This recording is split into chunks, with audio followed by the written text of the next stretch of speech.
Friends, हर साल दुनिया भर में हजारों साइंटिफिक रिसर्च पेपर पब्लिश किए जाते हैं, जिसमें साइकोलॉजिकल रिसर्च का भी काफ़ी बड़ा हिस्सा होता है।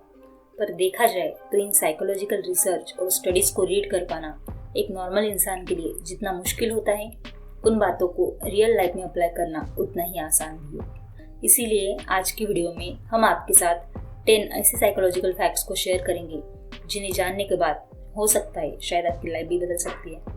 Hello friends, my name is Achal and welcome to my YouTube channel. Now let's start the video. Forming और हैबिट। आपने कभी सोचा है कि एक हैबिट को फॉर्म करने में कितना टाइम लगता है? पहले ये माना जाता था कि किसी भी हैबिट को फॉर्म या फिर ब्रेक करने में सिर्फ 21 डेज का टाइम लगता है, पर एक न्यू साइकोलॉजिकल रिसर्च के अकॉर्डिंग किसी भी हैबिट को बिल्ड करने के लिए अराउंड 66 डेज लगते हैं। इसीलिए जो लोग ये सोचकर कोई भी न्यू हैबिट बिल्ड करना स्टार्ट करते हैं कि 21 डेज के बाद उन्हें आदत पड़ जाएगी, और वो जब 22nd डे पर फेल हो जाते हैं तो उन्हें बहुत डिसअपॉइंटमेंट फील होती है और वो क्विट कर देते हैं। रिसर्च के अकॉर्डिंग अगर आप 66 डेज को 3 फेजेस में बांट दें, जहाँ शुरू के 22 दिन आपको बहुत अनकंफर्टेबल फील होगा, नेक्स्ट 22 दिन आपसे बिल्कुल भी हैंडल नहीं होंगे और आप ऑलमोस्ट क्विट कर देंगे, और लास्ट 22 दिन के बाद आप एक मोमेंटम बिल्ड कर लेंगे, जिसके बाद वो हैबिट आपके माइंड और बॉडी से कनेक्ट हो जाएगी, आपके रूटीन में आ जाएगी और आप सक्सेसफुली हैबिट बिल्ड कर लेंगे। मल्टीटास्किंग। क्या आपको लगता है कि आप मल्टीटास्किंग कर सकते हो? वेल, न्यूरोसाइंटिस्ट के अकॉर्डिंग हमारा ब्रेन एक टाइम पर एक ही चीज़ पर फोकस कर सकता है। कई बार जब आप 2 काम एक साथ कर रहे होते हैं तो आपको ऐसा लगता है कि आप मल्टीटास्किंग कर रहे हो, पर रियल में आपका ब्रेन बहुत ही तेजी से उन दोनों कामों के बीच अपना फोकस शिफ्ट कर रहा होता है। हम चलते चलते एक दूसरे से बात करते हैं क्योंकि ये बिहेवियर ऑटोमेटिक और ऑटो पायलट मोड से होते हैं। वही ऐसे टास्क जिनमें बहुत फोकस करने की नीड होती है, वहाँ वो साइमल्टेनियसली काम नहीं कर सकता। फॉर एग्जाम्पल, बुक रीड करते हुए टीवी देखना। अब यहाँ पे आपको लगेगा कि आप दोनों काम एक साथ कर रहे हो, पर रियल में एक टाइम पर आपका फोकस या तो रीडिंग करने पर है या टीवी देखने पर। Mirror body language. अगर आप किसी से बात करते समय उनकी बॉडी लैंग्वेज या फिर उनके कुछ बिहेवियर्स को कॉपी करने लग जाओ, तो वो इंसान आपके साथ इंस्टेंट ट्रस्ट फॉर्म कर लेते हैं। वो जैसे बात करते हैं, जैसे मूव करते हैं, अगर आप भी उनके कुछ एक्सप्रेशंस को मिरर करने लग जाओ तो वो आपको पसंद करने लगते हैं, क्योंकि वो आपसे और भी ज़्यादा कंपैटिबल फील करेंगे। साइकोलॉजिस्ट इसे कैमेलियन इफेक्ट भी कहते हैं। फॉर एग्जाम्पल, किसी से बात करते टाइम ये नोटिस करो कि वो कौन से वर्ड्स सबसे ज़्यादा यूज़ करते हैं, और आप भी बात करते टाइम उन वर्ड्स का यूज़ करने लग जाओ। इससे वो खुद को आपसे आइडेंटिफाई कर पाएंगे और उन्हें लगेगा कि आप भी उन्हीं के जैसे हो, और वो आपकी कंपनी इंजॉय करने लगेंगे। Music changes perception. हम सभी ये जानते हैं कि म्यूजिक हमारे मूड को चेंज करने की पावर रखता है।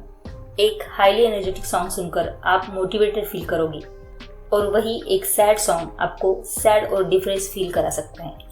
आप किस टाइप का म्यूजिक सुनना पसंद करते हो, ये एक्चुअली में इफेक्ट करता है कि आप इस दुनिया को किस नज़र से देखते हो।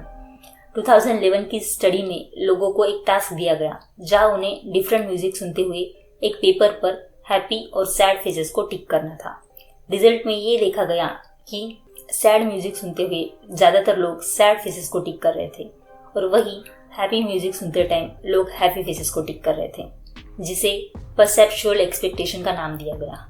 जहां आप अपने कानों से कुछ सुनते हो तो आपका ब्रेन आपकी आंखों से सिमिलर चीज़ें देखने लगता है। इसीलिए एनर्जेटिक म्यूजिक वर्कआउट करते टाइम बहुत हेल्प करता है, और सॉफ्ट म्यूजिक आपको फोकस करने में हेल्प करता है। The snake man. अगर आप किसी ग्रुप में हैं या किसी एक पर्सन के साथ भी हैं, जहाँ पर आप डिनर या फिर लंच पर आए हो, और आपको लगता है कि कोई कन्फ्लिक्ट क्रिएट होने वाला है, आपकी कन्वर्सेशन जैसे जा रही है, आप लोगों की लड़ाई भी हो सकती है, तो इस सिचुएशन को अवॉइड करने के लिए अपने सामने रखा खाना खाने लग जाइए, क्योंकि अकॉर्डिंग टू साइकोलॉजिस्ट ईटिंग एक कामिंग एक्टिविटी है। जब लोग कुछ खा रहे होते हैं तो बाकी लोग उस इन्वायरमेंट में कंफर्टेबल फील करते हैं। तो जब भी आपको लगे कि कोई बहुत ही अग्रेसिव हो रहा है या आप लोगों की बहस होने वाली है, तो उस पर्सन को कुछ खाने के लिए ऑफर कर दीजिए। इस टाइम पर एक सिंपल चॉकलेट भी आपको बहुत हेल्प कर सकती है। Call people bye their names. Psychologist कहते हैं कि हर पर्सन को अपना नाम सुनना सबसे फेवरेट साउंड लगता है, क्योंकि हम सभी के लिए अपना नाम बहुत इंपॉर्टेंट होता है।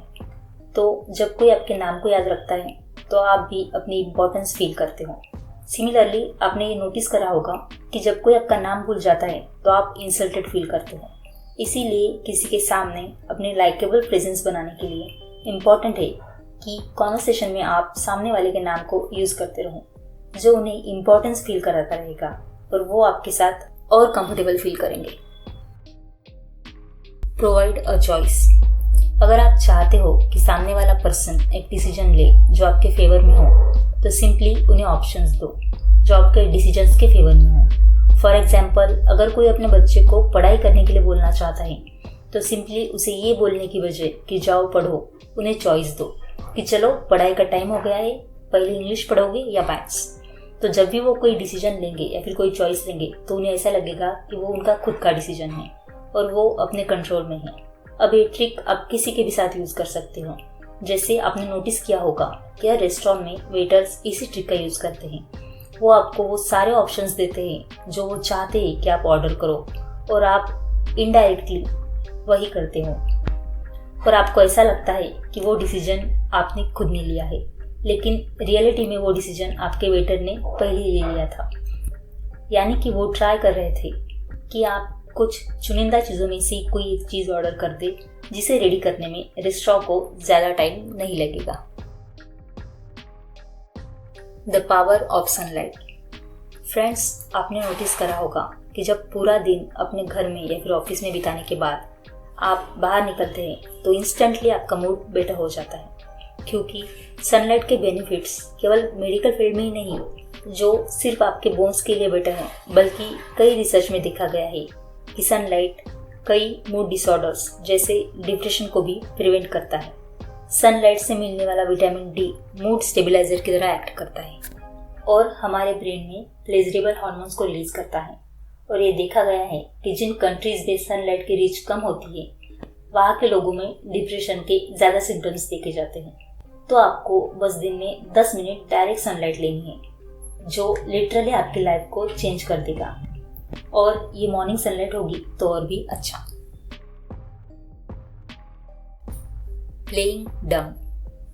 अगर आप किसी के सामने अपना गुड इंप्रेशन बनाना चाहते हो तो किसी ऐसे टॉपिक के बारे में बात करो जो उन्हें बहुत पसंद हो और उसके बारे में उनसे सीखो। फॉर एग्जाम्पल, आप किसी से मिले जिसे कार्स में बहुत इंटरेस्ट है। अब हो सकता है कि आपको भी कार्स के बारे में बहुत नॉलेज हो, पर उनके सामने ऐसे प्रिटेंड करो जैसे आपको उनसे कम नॉलेज है और उनसे क्वेश्चंस पूछो जो सामने वाले पर्सन को कॉन्फिडेंट और स्मार्ट फील कराएगा, और वो आपसे बात करने में और इंटरेस्ट शो करेंगे, क्योंकि वो जिस बारे में बात करना चाहते हैं आप उसमें अपना इंटरेस्ट शो कर रहे हो, जो आपको एक लाइकेबल पर्सन बनाता है। और वैसे भी दलाई लामा का कहना है कि जब आप बात करते हैं तब आप केवल वही दोहरा रहे होते हैं जो आप पहले से जानते हैं, लेकिन अगर आप सुनते हैं तो आप कुछ नया सीख सकते हैं। ओके फ्रेंड्स, आज के वीडियो में बस इतना ही। मिलते हैं नेक्स्ट वीडियो में। Thank you.